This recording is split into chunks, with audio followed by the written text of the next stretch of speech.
Designing RESTful applications.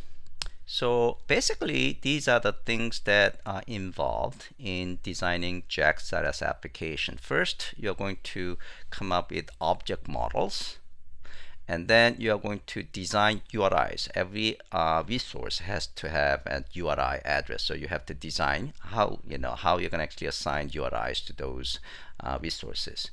And you also have to decide what data format you want to support, XML or JSON or a combination of both. And then you're going to determine which HTTP method to use for the accessing those resources. Okay, so create object models.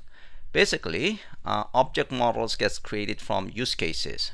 Use cases means that when you are building, for example, customer the applications, basically you're going to come up with some use cases. Customer make a payment or something like that. So you probably have to have object model of customer. Maybe you might in fact have the object model of payment and things like that.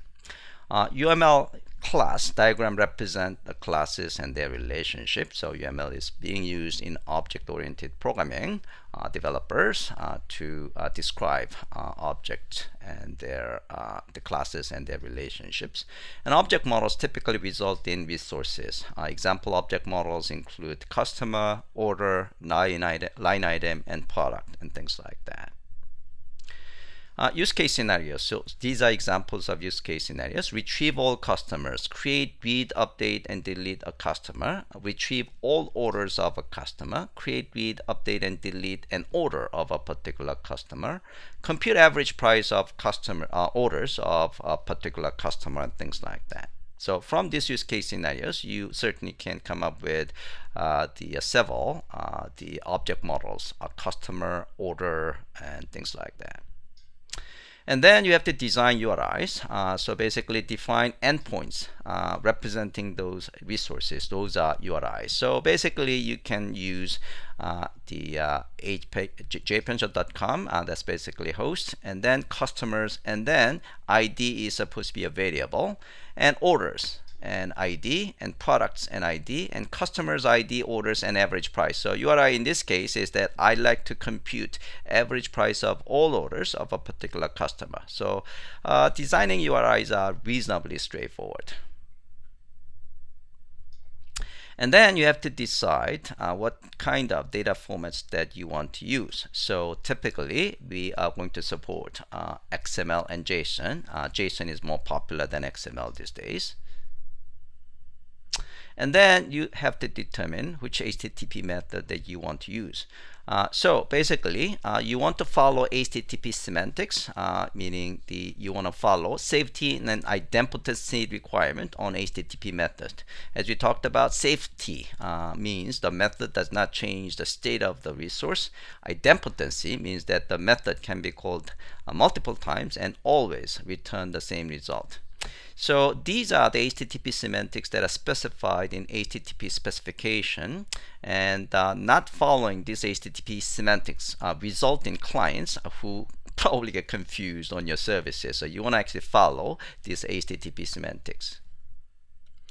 So these are safety and idempotency of HTTP methods. So get is safe and idempotent, meaning it doesn't change the state of the service, and it can be called multiple times, and each time it should return same result. Head is also safe and idempotent, and options the same thing. Put is not safe because it actually changed the state on the server, but you should be able to call multiple times, but and it should result in the same response. Delete is not safe and is not idempotent. And post is the same thing. Okay.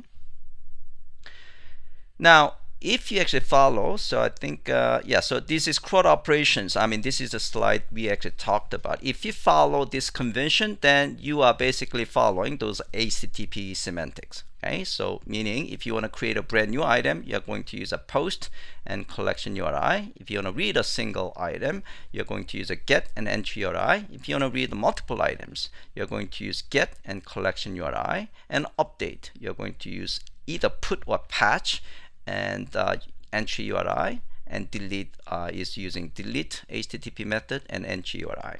So examples of this is something like this. Suppose we have a customer and custom order management application here. So here we are going to have /orders. If you're using get, basically it means get all orders, and put is not used in that case. And if you're using post with the orders, you're basically adding a new order. And if you're using delete, in this case, it's not being used. Okay. So the same thing with the orders, but at the end, we could actually combine customers and orders like this. So customer /ID, so that is a variable, custom ID and orders. So in this case, if you're using get all orders of a customer, put is unused, is not used, post is add an order to that particular customer, and delete, in this case, cancel all customer orders. So this is another semantical behavior that you could actually provide. If you're using delete with collection URI, basically that could be interpreted to cancel all orders of that customer. The next slide basically is the same thing here, but this is actually interesting here. So you can say order /average sale. Average sale is definitely not a CRUD operation. It's not one of those create, read, update, and delete, right? But by having this, the average dash sale as the address, basically you are asking the service to calculate the average sale of orders, or maybe a particular customer, and return the result. So CRUD is, the REST is not just for CRUD operations, even though that is the most popular usage of REST, but you can certainly support non-CRUD operations using REST. Okay, so we just talked about this. Okay, so that's the end of the presentation. Let's actually see, there is a question. So from Jonathan. About the endpoint URIs, will you be able to cover versioning of the endpoints later? Yeah, so we have best practices RESTful applications. So here that is in fact the what is the best practices? Async. Yeah, so here we're gonna actually cover versioning of RESTful applications. Okay. Any other questions? All right, so let's take a look at the lab. So it's the design. So here 4362. So let's unzip. Okay. So here in this lab, I provided the sample applications, and we're gonna just kind of access the sample application, which is a customer application and order application. All right. So let's just open the lab documentation, design, and index. Okay, so let's take a look at the so basically install development tools if you're not using STS. If you're using STS, you're pretty much all set, so we can actually move forward. Perform CRUD operations. So there is a project called the Spring REST JAX-RS Customers CRUD Server Maven project. So I want you to in fact import it, so I'm gonna just do that. So file import is a Maven project, so make sure you expand Maven and select existing Maven project, and then select the labs here, and Spring JAX-RS. There is a samples boot directory, and you're going to import two applications. One is a customer CRUD server, the other one is the orders customer server, the orders CRUD server. So basically you are going to build and run the application. So this is a Spring Boot application, so all you have to do is just right click it, run as, and you run it as a Java application, or you can actually run it as a Spring Boot application. Either one is fine. So I'm gonna actually run it as a Java applications, and it's going to build it, and you select the main application as the class that contains main. Okay, and once it's up and running, basically you are going to access it. So I'm going to actually access it here. Click the localhost 8080, and this is, oh, so this is probably not, the old the URI. So you probably want to actually, if it doesn't actually show the ones that you want, you basically use this guy and use new incognito window. So basically it doesn't maintain any previous web information in its cache, and then you are going to click localhost 8080. Oh, is it actually not quite? So let's actually see design. So let's actually see import. We did that, and yeah, it actually should have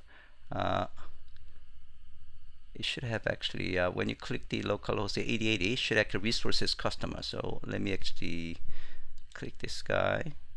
Yeah, let me click this guy here, and I'm gonna start the brand new one, and okay, and then click localhost 8080. Okay, so now it works. So I can actually click customers, and you can see it's displaying two customers. One is Tom, the other one is the John. Okay, and you can click the first customer information like this. Okay, all right. So that's basically what you do, and then once you actually exercise the access using call as well. So I should be able to use call. So the address is supposed to be localhost 8080 resources customers. So I'm going to use call, and let's actually access it here. And it should actually return the data in the form of XML. Now let's actually try to get in the form of JSON. So here I should be able to actually send accept header. So here accept header, I say application JSON. That means I want to get the response to be in the form of JSON.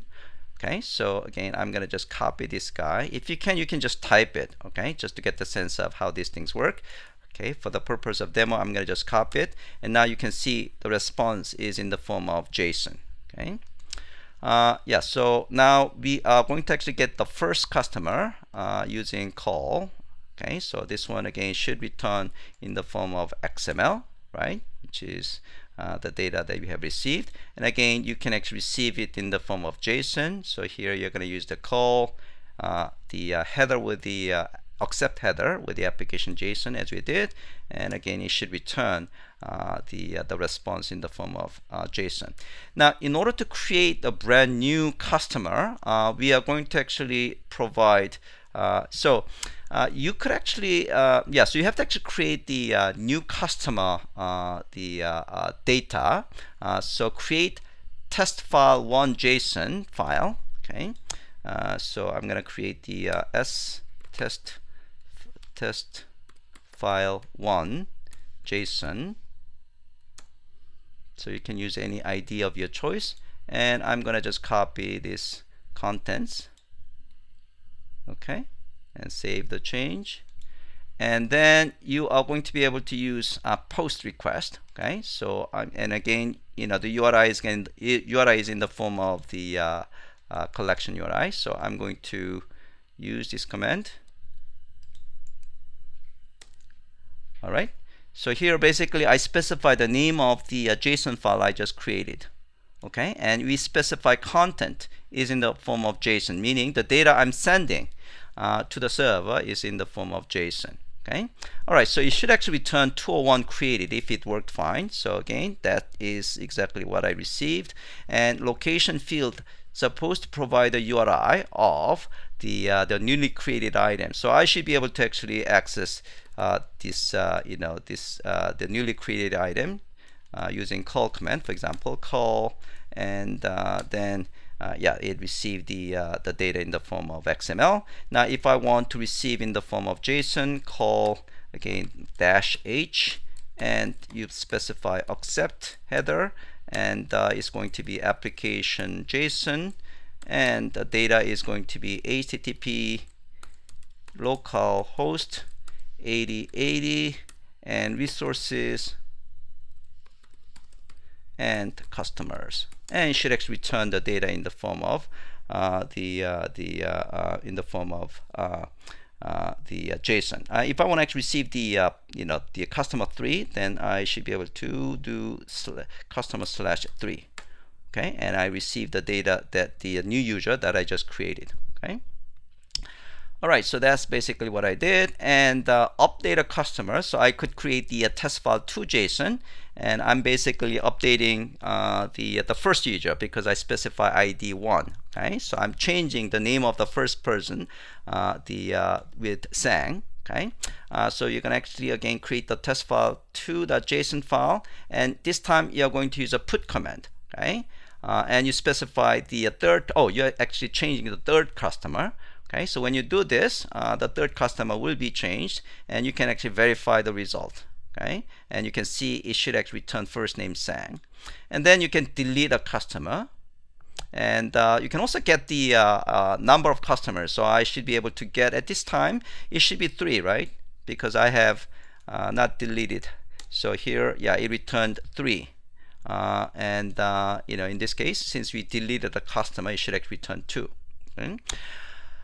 You can access this application using Postman. So I have a Postman here, okay, up and running, and yeah, so this is the same URL. So I should actually send request, and I should actually receive. Oh, this is not post. I want to actually receive get. Okay, so if I click send, yeah, you can see I have actually how many customers? 1, 2.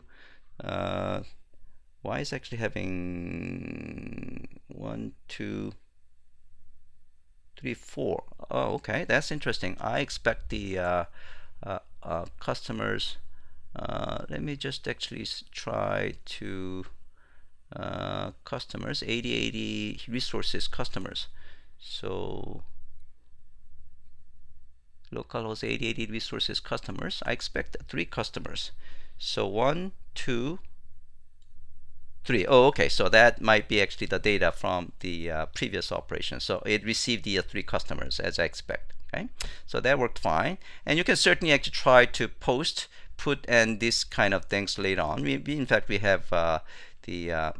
So here you're receiving 2 customers. Create a new. So basically, in this case, you can create a new post, and the URI is the same, and then you can actually, then you have to actually put the body.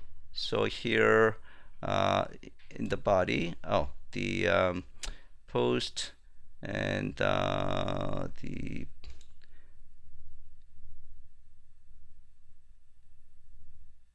so you select the body and raw. So the type. Yeah, select raw, and then here you should be able to, let's see, you can actually change. Oh, let's see. Yeah, let's actually change header.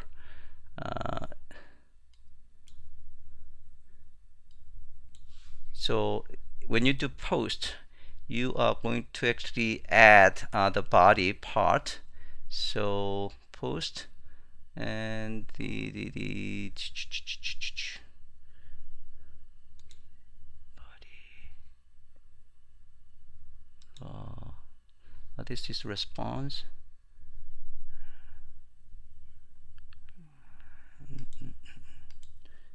Oh, here we go. Okay, so body, and now I should be able to post. Okay, so how can I actually get the body? I have to actually take a look. Yeah, and then you should be able to actually send it.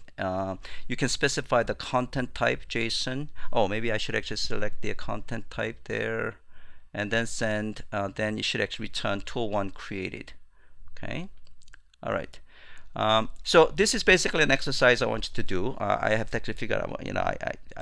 For now, I cannot actually figure out how I can actually add the content in the raw. I have to actually figure that out.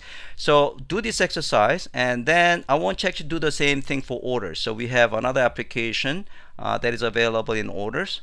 So I want you to actually use a curl command and postman to access this orders application, and you want to create a brand new order, you want to update an order, and things like that. So I'm going to give you guys about 20 minutes to try this exercise. Okay, so basically this is what I was looking for. So you got post, and I got the body, and you can actually select whatever the You can change Sang 2000 Sang Shin 5000 or something like that. That's your first name.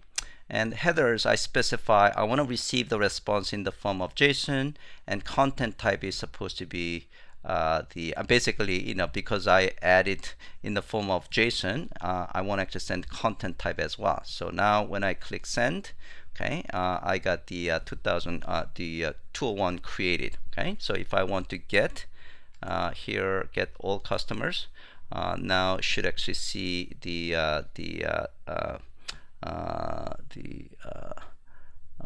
what is the send customers, so test body. Okay, so this is the data that I have to I received. So this is the last data that I have added. So Sang Shin 5000 has been added. Okay, all right, so this is how Postman works. You can actually use a bunch of basically several the HTTP method along with the URL, and you can use headers, and you can specify the body.